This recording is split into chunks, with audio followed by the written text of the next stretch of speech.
Right breaking news చూస్తున్నాం. కర్ణాటక మాజీ CM కేంద్ర మాజీ మంత్రి ఎస్ఎం కృష్ణ కన్నుమూశారు. కొన్ని రోజులుగా అనారోగ్యంతో బాధపడుతున్న ఆయన ఇవాళ తెల్లవారుజామున బెంగళూరులోని తన నివాసంలో తుదిశ్వాస విడిచారు. కృష్ణ 1989 నుంచి 1993 వరకు అసెంబ్లీ స్పీకర్ గా పనిచేశారు. 1993 నుంచి 1994లో కర్ణాటక మొదటి డిప్యూటీ సీఎం, 1999 నుంచి 2004 వరకు కర్ణాటక సీఎంగా బాధ్యతలు నిర్వహించారు.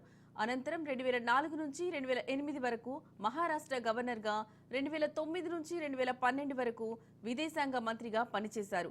సుదీర్ఘ కాలంలో ఎస్ఎం కృష్ణ కాంగ్రెస్ పార్టీలో పనిచేశారు. తన రాజకీయ జీవితమంతా కాంగ్రెస్లో బలమైన నాయకుడిగా కొనసాగిన ఎస్ఎం కృష్ణ తన రాజకీయ జీవితం ముగిశాక జనవరి 29, 2017న కాంగ్రెస్కు రాజీనామా చేశారు. 2017 మార్చిలో అధికారికంగా బీజేపీలో చేరారు.